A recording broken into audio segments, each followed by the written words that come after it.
Hi everyone, my name is Helena Febrianti, and this video I'd like to present a summary of an article by Tohidast and his colleagues. I will explain a little bit about this article. The article focuses on how COVID-19 pandemic affected speech-language services for children and what solutions were suggested to handle this challenge. For the first slide, let's begin with the background of the study. So, the study aims to describe how speech-language services were disrupted and what can be done to support children and families during such crisis, especially COVID-19. COVID-19 caused the closure of in-person services, including speech therapy. This means due to lockdowns and social distancing, therapists couldn't meet children face to face, which is normally essential in this type of care. For the second point, most children needing therapy are in a critical stage of language development. It means this stage is very important, because it's when the brain is learning to understand and use language quickly. Missing this time can cause long-term problems. And the third point, families felt stressed, helpless, and worried. It means parents had more emotional pressure because their children couldn't get help and they didn't know how to continue therapy at home. And the fourth point, the article explores problems and possible solutions. It means the author wanted to understand the full situation and suggest ways to support both therapists and families. In the slide 2, and now that we understand the problem, let's talk about the method used in this study. The article used a qualitative approach. It didn't collect new data like numbers or statistics. Instead, it described and analyzed ideas and problems using written sources. The method is called a narrative review. This means the author review and summarizes information from many previous studies and expert opinions.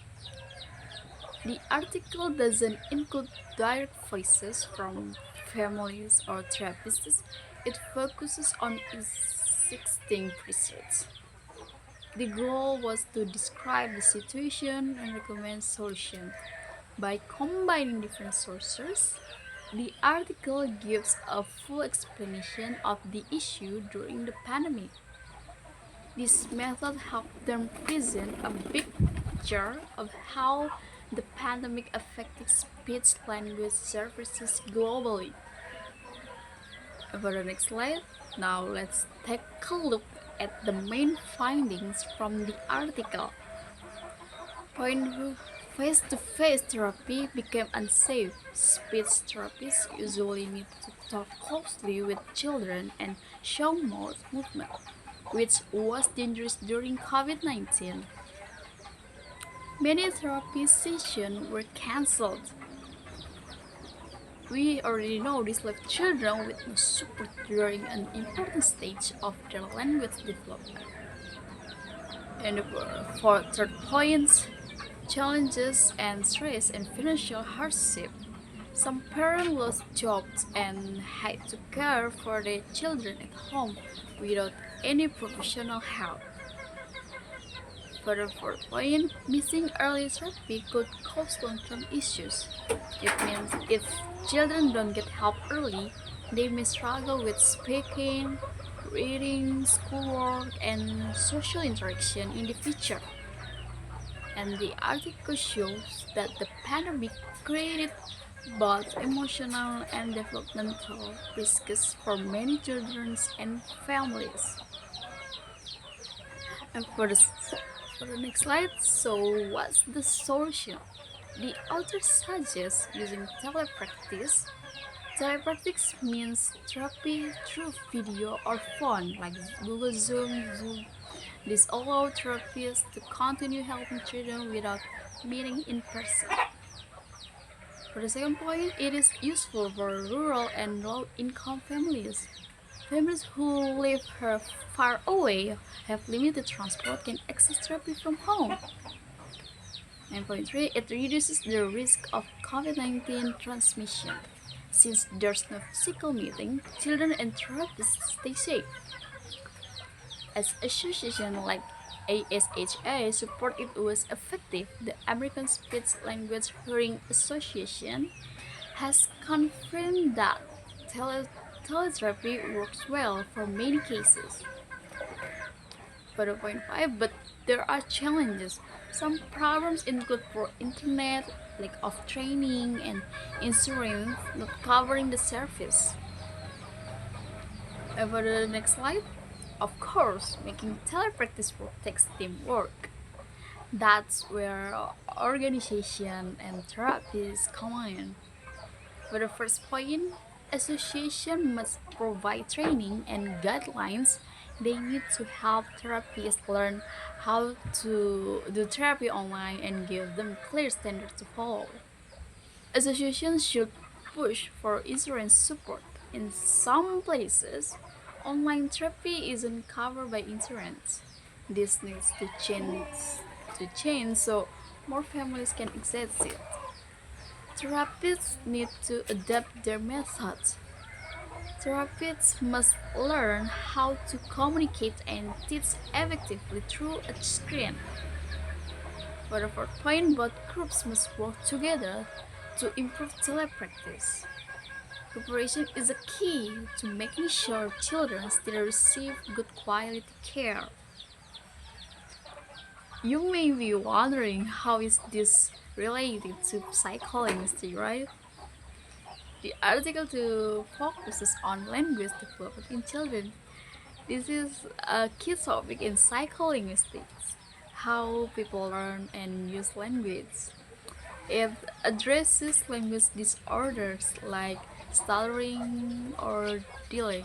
These are often studied in psycholinguistics to understand how language works in the brain. It shows how environment affects language learning.